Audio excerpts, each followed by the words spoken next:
Praise the Lord. Just standing out back behind the house, just getting some air in. I took a nap and woke up all loopy.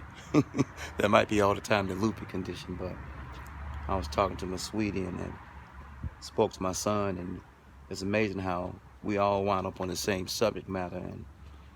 But it's just something that came to my spirit, and it's a subject that matters. I was speaking to him about when you meet somebody for the first time, or when you meet somebody, period, you should look to meet their heart and not their face. The face, don't beat, the heart does, and oftentimes we are tricked by the face. The face is like a old catcher's mitt. It gets worn and leathered and weathered and battered and bruised, and it ages, it tricks, it deceives, it looks, you see, but the heart, it beats. I've been deceived or allowed to be deceived or tricked myself several times by the face. You can FaceTime, face up, face down, face the nation, face the truth. You can be found face up dead, face down dead, but when you meet somebody, you should meet their heart and not their face. So many times, a lot of us have been deceived and tricked by, a person's being sexy or handsome or fine or pretty or very pleasant on the eyes. I've been tricked a few times by the face. But I went on to say to my sweetie and went on to say to Junior, my son Teray, that when you have to meet a person's heart, if you don't meet their heart, then when you finally meet them for the first time, they're not going to be as pretty or as handsome, as sexy or as pleasant to the eyes as you think they are, because you didn't meet their heart, you met their face. When I'm blessed of God to do homegoing celebrations, and some of you all refer to them as funerals, I see the loved ones as well as myself. You touch their face, you don't touch their heart. They have touched your heart. Their heart is no longer beating. So all you have left is a memory and their face on the obituary as I leave this alone. So for the first time in my life, I really believe I've met someone's heart for the first time, versus their 36, 24, 36, or tall, dark, and handsome, or tall, light-skinned and handsome, or tall, Caucasian and handsome, or short, Caucasian and handsome, or short, African-American and handsome, or short, African and handsome. I mean, whatever the case may be. But you should meet that person's face, not her figure. Go figure. Not his pecs or lats or gluteus maximus or thighs or calves, but their heart. But often we look at a person's face and think because they're handsome or pretty, this denotes safe, like you slide at the home plate, safe.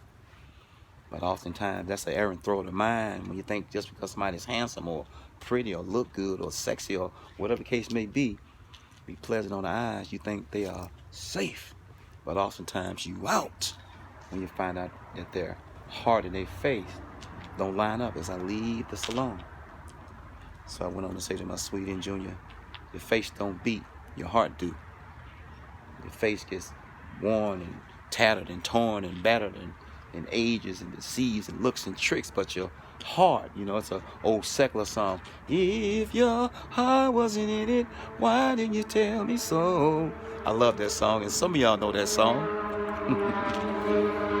Yeah, he come through here every day about the same time. I hope he makes it home safe as I leave this alone. We're supposed to meet a person's heart. You're supposed to meet a person's feelings. Nothing more than feeling. But a lot of y'all get caught up in the face as we face the nation, as we face time, as we found face up or face down dead, as we face the truth, as I leave this alone. We have to meet the person's face. Nah. A lot of y'all have to meet the person's heart. That was not a Freudian slip.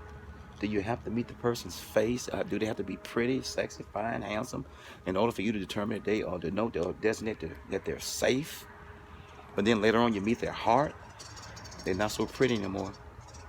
But for the first time in my life, I really believe in my heart and in my mind that I've met someone's heart for the first time versus meeting their face. And I thank God for allowing me to feel and to discern and to see. But more than anything, I thank God for blessing me to feel a person's heart versus trying to meet their face for the first time. Meet their heart. You know, you hear people say they look beautiful together. They make a nice couple. You're looking at their face. But what about your heart? Do your hearts line up? You see, the grave don't discriminate. It's 6 feet long, 6 feet deep, 3 or 4 feet across. Sometimes we have to be discriminate. Don't get caught up in the pretty face, the handsome face. Meet the person's heart. As I land God's airplane, as I contend for my own faith, as my spaceship is my prayers as well as my time machine, as I leave this alone. Meet the person's heart. Don't just meet their face. Meet the person's heartbeat, not just their smile lines, or the crow's feet, or the wrinkles around their mouth. Meet the person's heart, first and foremost, and then and only then will you not be deceived by the face. Meet the heart first. Peace.